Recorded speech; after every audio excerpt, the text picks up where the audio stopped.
match. What did you think about like the exchange with Brad and the looking very lost, et cetera, on the court? It's rare. I mean, you don't see that from Coco too often. Usually she's... Brad Gilbert has excelled in every role in tennis, from being a tough competitor and successful coach to becoming a prominent commentator and author. His deep understanding of the game earned him respect, but his outspoken nature often sparked controversy. Known for his blunt criticism, Gilbert's strong opinions are often regarded as being too harsh. But before we proceed any further, make sure to subscribe. Brad Gilbert has found himself in hot water at times for some of the things he's said during live broadcasts. One notable instance occurred during the 2023 US Open, where he faced criticism for comments he made about Daniil Medvedev and Jannik Sinner. While discussing how to motivate these players, Gilbert suggested that someone should just insult them to get them fired up on the court. His remark quickly sparked a wave of backlash. Some viewers thought his comment came off as xenophobic, feeling that it targeted Medvedev and Sinner in an unfair way because of where they're from. On the other hand, others defended Gilbert, saying it was just typical sports banter, nothing out of the ordinary for competitive athletes. He hasn't just been vocal about his feelings towards players, he openly has criticized the umpire as well, which caused a huge controversy. Gilbert has never been shy about sharing his opinions, especially when it comes to decisions during matches. Over the years, he has openly criticized what he sees as bad calls, sometimes going as far as suggesting that certain umpires shouldn't be allowed to officiate for the rest of a tournament. His outspoken nature has sparked plenty of debates among fans and commentators. Some people agree with Gilbert, feeling that umpires should be held accountable for their mistakes, especially when a bad call can impact the outcome of a match. Others, however, believed that he might be crossing a line by publicly calling out officials in such a harsh way, arguing that it can undermine their authority and professionalism. He once again recently found his name linked to drama when Coco Gauff decided to part ways with him. While Gilbert coached Coco Gauff, their on-court interactions didn't always seem smooth. At times, Gauff appeared visibly frustrated with his coaching style, which sparked plenty of speculation among fans and commentators. People began to wonder if there was tension between the two and if his approach was actually holding her back rather than helping her improve. The visible frustration from Gauff raised questions about whether their coach-player relationship was working the way it should.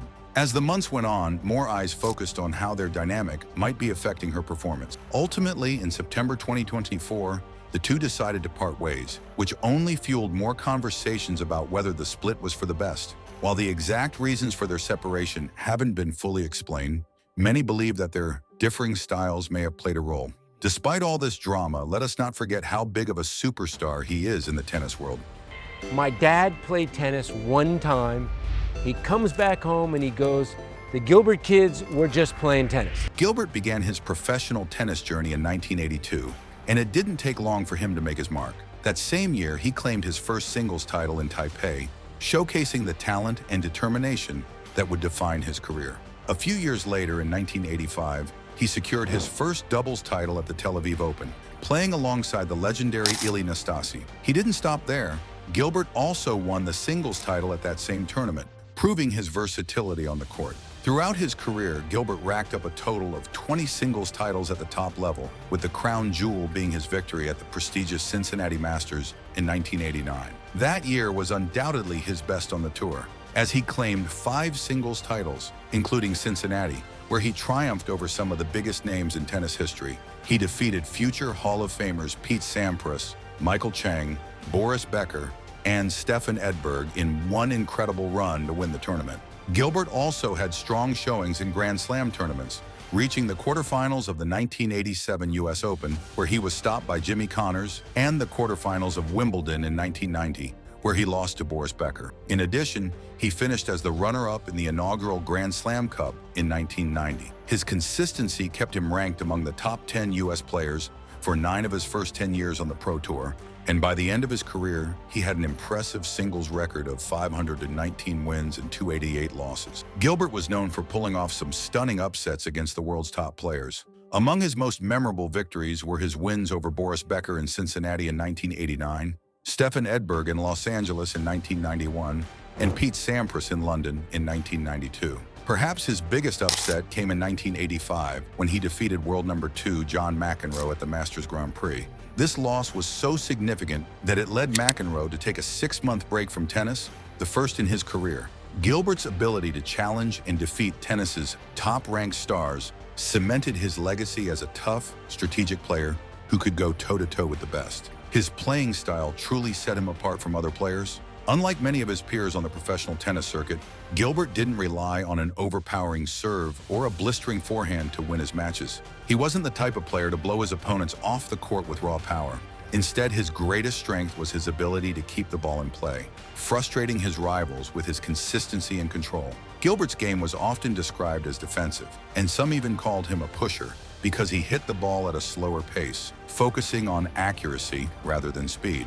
One of the key elements of Gilbert's success was his unique stance. He stayed open and didn't turn much during his swing when playing from the baseline. This allowed him to control the pace and tempo of the match, which he used to his advantage. His main strategy was to disrupt his opponent's rhythm, often forcing them into long rallies by hitting high, deep shots that kept them on their toes. While his style was primarily defensive, Gilbert knew when to turn on the aggression. If his opponent slowed the pace, he would attack, often coming to the net to finish the point decisively. Known as one of the smartest players on the tour, Gilbert wasn't just battling with his racket, he was playing mind games too. He had a talent for analyzing his opponent's weaknesses and exploiting them, which made him a tough competitor, even against players with stronger physical weapons. Off the court, Gilbert was easygoing and well-liked, but once he stepped onto the court, he became a fierce competitor. His style of play, which some found annoying, helped him rack up wins against top-ranked players and kept him among the world's top 10 for 6 years. In 1994, Gilbert published a book titled Winning Ugly,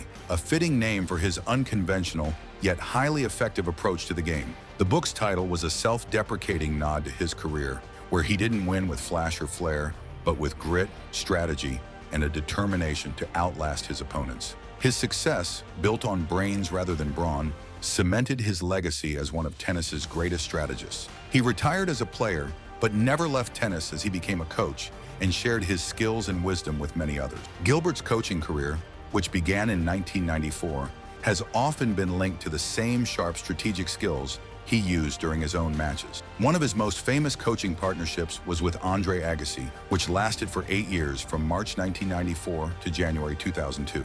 During their time together, Agassi won 6 of his 8 Grand Slam titles, a huge accomplishment that many credit to Gilbert's coaching. Agassi himself even called Gilbert the greatest coach of all time, which speaks volumes about the impact he had on Agassi's career. In June 2003, Gilbert took on another high-profile coaching role, this time with American star Andy Roddick. Under Gilbert's guidance, Roddick achieved incredible success, winning the 2003 US Open and finishing that year as the world #1. Roddick also made it to the final of Wimbledon in 2004. However, their partnership came to an end in December 2004, after just over a year and a half of working together. Then in July 2006, Gilbert became the coach of a young Andy Murray, who was just starting to make waves in the tennis world. As part of a 3-year deal with Britain's Lawn Tennis Association, Gilbert not only coached Murray, but also worked with British tennis camps for young players and helped develop the country's coaching programs. During their 16 months together, Murray reached a career-high ranking of number 8, showing clear progress under Gilbert's guidance. However, in November 2007, they decided to part ways. Later that same year, Gilbert continued working with the LTA, focusing on helping Britain's #2 player, Alex Bogdanovic. Bogdanovic was thrilled about the opportunity to work with someone of Gilbert's caliber. In December 2010, Gilbert made headlines again when it was announced that he would coach Japan's Kei Nishikori for 15 tournaments in the 2011 season. Their partnership wrapped up at the end of that year, and in 2012, Gilbert took on yet another coaching role, working with American player Sam Querrey on a trial basis. Well, that brings us to the end of today's video. We hope you enjoyed it. Make sure to subscribe to Tennis Court Icons so you never miss a video.